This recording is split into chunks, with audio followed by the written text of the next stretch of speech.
Bonjour, dans cette vidéo, nous allons tenter de trouver l'ensemble des nombres complexes qui satisfont simultanément deux équations. La première de ces équations est la suivante.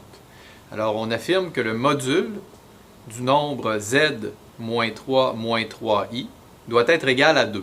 Donc on est à la recherche ici de l'ensemble des nombres complexes z qui satisfont cette équation et la suivante.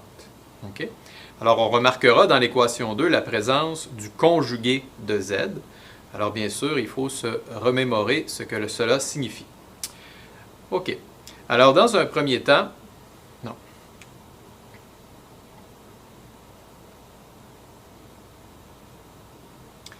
Bonjour. Dans cette vidéo, nous allons identifier l'ensemble des nombres complexes z qui satisfont deux équations. La première de ces équations est la suivante, c'est-à-dire on affirme que le module de z moins 3 moins 3i est égal à 2. Dans la deuxième équation, on affirme ceci. On remarquera la présence du conjugué du nombre complexe z qui apparaît dans l'équation. Bien sûr, on aura l'occasion de rappeler sa définition. Alors, si on se concentre dans un premier temps sur la première équation, alors on peut reconnaître qu'il s'agit de l'équation d'un cercle dans le plan complexe. D'abord, en général, lorsqu'on a que le module, disons, de z moins w est égal à une certaine constante r, ce lieu de points, donc l'ensemble des nombres complexes z qui satisfont cette équation-là, eh bien, ça correspond, si on représente ça dans le plan complexe, donc si on a l'axe réel, on a ici l'axe imaginaire. Donc, si on a un nombre complexe, disons, w qui est ici, alors l'ensemble des nombres complexes z qui satisfont cette équation-là, ben, ce sera essentiellement un cercle centré en w de rayon r. Donc, le rayon ici du cercle, eh bien, c'est r. Okay? Alors, ça, c'est quelque chose qu'on doit évidemment connaître. Okay? Maintenant, dans le contexte actuel, l'équation n'est pas tout à fait présentée, l'équation 1 n'est pas tout à fait présentée sous cette forme-là. Il faut simplement mettre, disons, le nombre moins 1 en évidence. Donc, la première équation peut se traduire comme z moins, entre parenthèses, 3 plus 3i, qui est égal à 2. Donc, ça pourrait être une réécriture de notre équation 1.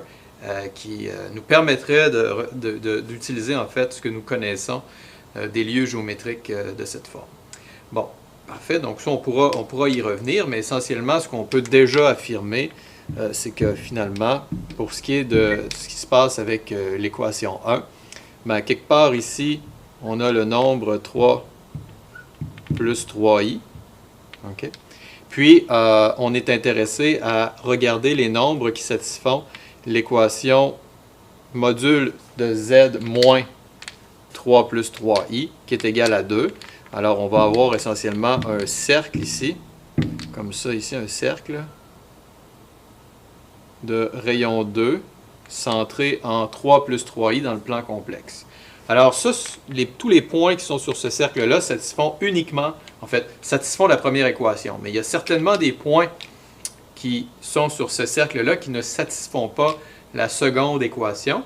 Maintenant, on peut s'attarder justement à la résolution de la deuxième équation et regarder au final quels seront les points communs entre les solutions de l'équation 2 et celles de l'équation 1. Alors, pour travailler la deuxième équation, disons que nous pouvons poser z qui est égal à x plus iy, où ici x et y sont des réels.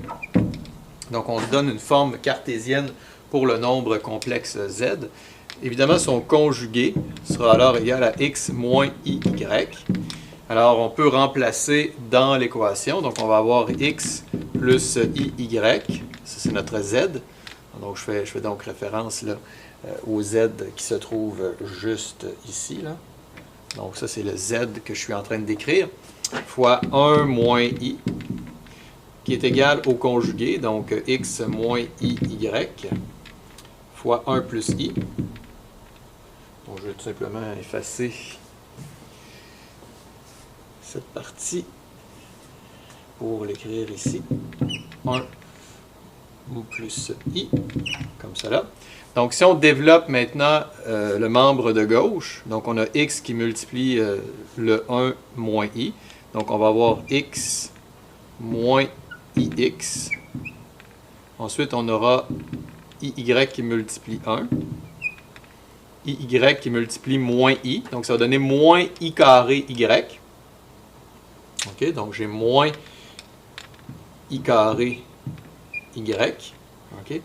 Tout ça doit être égal à x qui multiplie, en fait, le 1 ici va multiplier le contenu de la parenthèse, donc je peux tout de suite écrire x moins iy, et j'ai i qui va multiplier x, donc plus ix, puis je vais avoir i qui multiplie moins i, donc encore une fois, moins i carré y.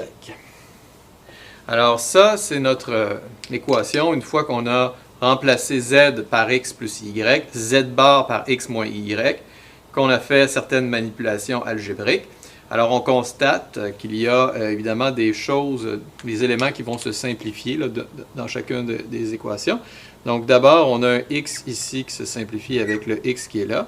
On a le moins i carré y qui est ici qui va se simplifier avec cette partie-là à droite. Donc, une fois que tout ça est complété, on peut peut-être regrouper certains termes ensemble. Donc ici, à gauche, par exemple, je vais avoir i qui va multiplier, disons, y moins x. Puis à droite, ben, je vais avoir que i va multiplier x moins y.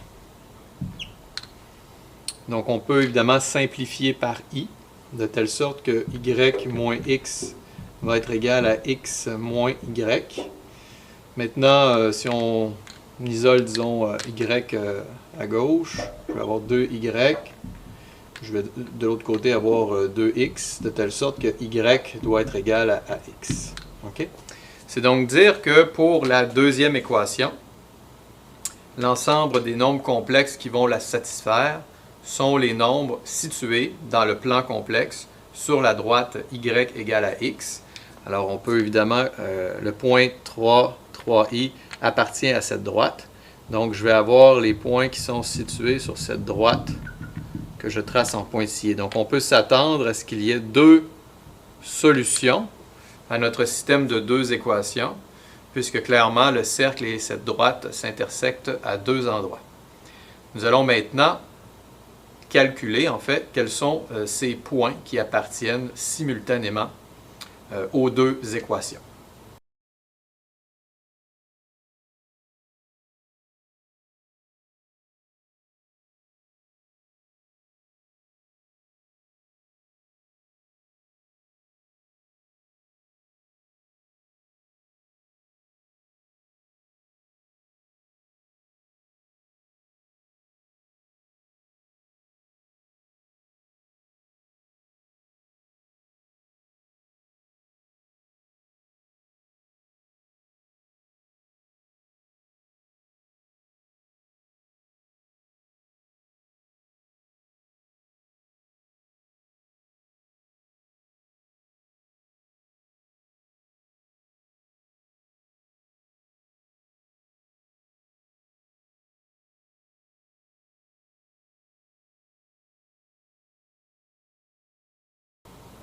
Parfait. Donc, si nous réécrivons la première équation en considérant maintenant que nous savons que x doit être égal à y, c'est-à-dire que la partie réelle de z doit être égale à sa partie imaginaire, eh bien, on peut traduire l'équation suivante.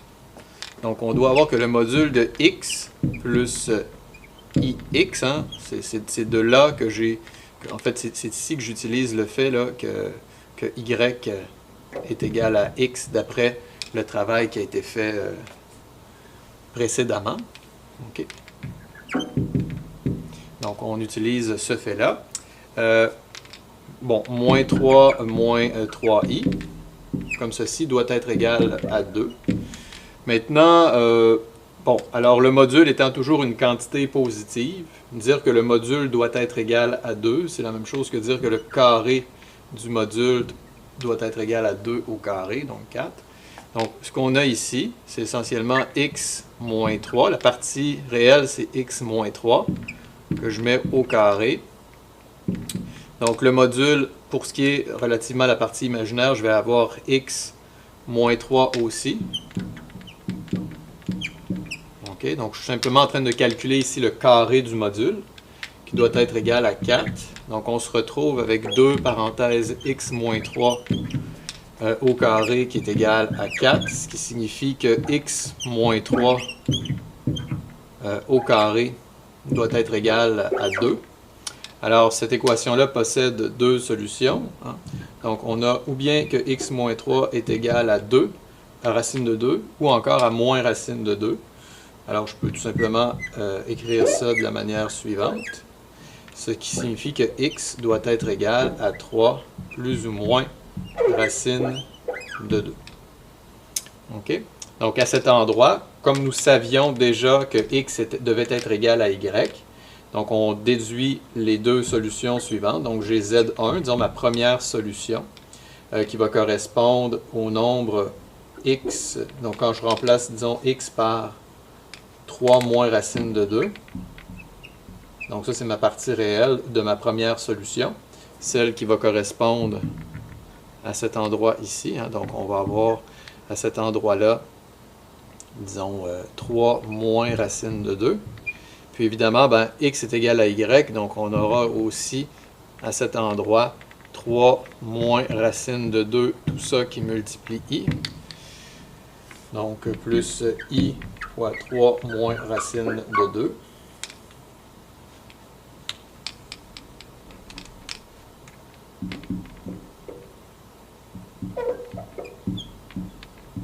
Comme ceci.